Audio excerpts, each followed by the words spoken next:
नमस्कार. तर आज मी तुमच्याबरोबर शेअर करणार आहे एकदम शेवटपर्यंत संपेपर्यंत कुरकुरीत राहणारा भाजक्या पोह्याचा चिवडा. तर चला तर मग रेसिपीला सुरुवात करूया.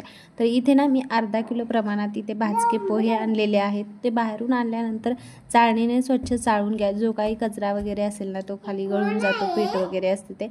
इथे साहित्य घेतलेलं आहे शेंगदाणे, डाळवं, खोबरं, कोथिंबीर आणि कढीपत्ता. हे सगळं साहित्य घेतलेलं आहे. इथे वाळलेला कढीपत्ता घेतलेला आहे मी. त्यानंतर इथे जे आपलं सुकं खोबरं आहे ना ते छान तेलामध्ये भाजून घ्यायचं आहे.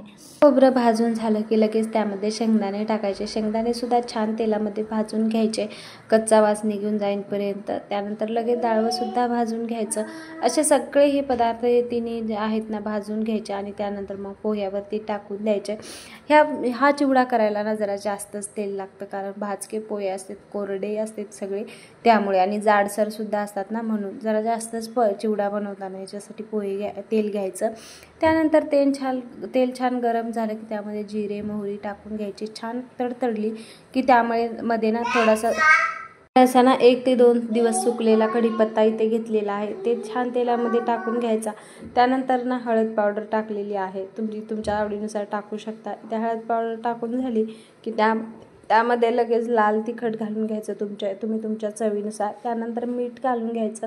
चवीनुसार तुम्ही कमी जास्त हे पदार्थ टाकू शकता. तुम्हाला इथे जर वेगळा कुठला मसाला वापरायचा असेल ना तर ते सुद्धा तुम्ही इथे टाकू शकता.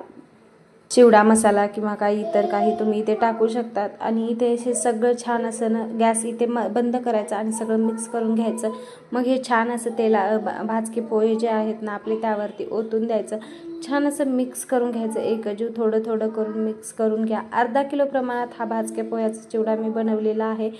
तुम्ही याचं प्रमाण कमी जास्त केलं तर प्रमाण वाढवू शकता. तर असं छान मिक्स करून घ्यायचं. 2 उलटणे घेतले तर 2 उलटण्याच्या साहित्याने सुद्धा तुम्ही मिक्स करून घ्यायचं. एकजीव झालं की हा चिवडा ना छान शेवटपर्यंत कुरकुरीत राहतो, छान चवीला सुद्धा मस्त टेस्टी लागतो. हे सगळं छान झालं ना तर त्यानंतर मग मी ते वरतून कोथिंबीर टाकलेली आहे. तुम्ही तेलामध्ये सुद्धा टाकू शकता. शक्यतो तेलामध्येच चिवड्याला कोथिंबीर टाकतात, पण मी ते थोडंसं वरून टाकलेली आहे. तर छान असा कुरकुरीत आपला चिवडा अगदी शेवटपर्यंत छान टिकेल असा चिवडा तयार झालेला आहे. तुम्ही बघू शकता.